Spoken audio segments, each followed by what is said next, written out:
ஒரு கட்சி, ஒரு புதிய கட்சியின் வருகை பற்றி ஊடகத்தைச் சேர்ந்த நண்பர்கள் நீங்கள் தான் ஒப்பீனியன் சொல்லணும். தேர்தல் 26 சட்டமன்ற பொதுத் தேர்தலில் மக்கள் என்ன முடிவு செய்கிறாங்க, இறுதி தீர்ப்பை எஜமானர்களாகிய மக்கள் தான் சொல்ல முடியும். அதை பற்றி இன்னொரு கட்சியுடைய பொதுச் செயலாளராக நான் கருத்து கூறுவது நாகரிகமாக இருக்காது என்று நினைக்கிறேன். 2026 அரசியல் கழகம் எப்படி இருக்கு? இதில் அம்மா மக்கள் முன்னேற்ற கழகம் எப்படி பணியாற்ற போகுது?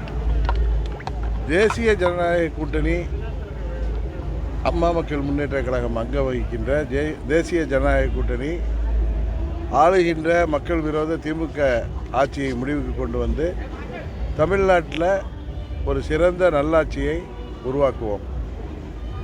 தேர்தல் கூட்டணி மாறுறதுக்கான வாய்ப்பு தான் இருக்கான 2026?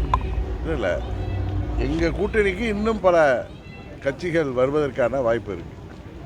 அதிமுகவோட செயல்பாடு இப்போ எப்படி இருக்குது? அவங்க இப்போ புதுசாக ஏதோ பண்ணிகிட்டு இருக்காங்க, கூட்டங்கள் ரகளைகள் எல்லாம் நடக்குது. அதை பற்றி என்ன நினைக்கிறீங்க?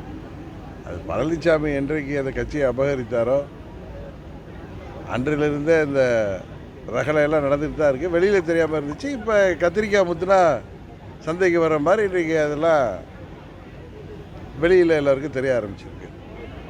2026 தேர்தலுக்கு முன்னிட்டு கட்சியில் ஒன்றா சேர்ற மாதிரி இல்லை, அம்மாவுடைய தொண்டர்கள் அனைவரும் ஒன்றிணைங்கிறது தான் உண்மையான அம்மாவின் தொண்டர்களின் விருப்பம். ஒரு சிலர் சுயநலத்தால் அதுக்கு தடையாக இருக்காங்க.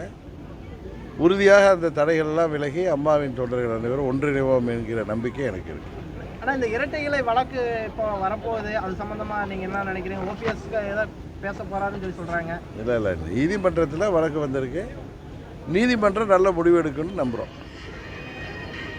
இரட்டை இலை மறுபடியும் எடப்பாடி கிடைக்கிறதுக்கான வாய்ப்பு இருக்கா? அது இல்லை, நீதிமன்றம் நல்ல முடிவு எடுக்கும் என்று நம்புகிறோம்.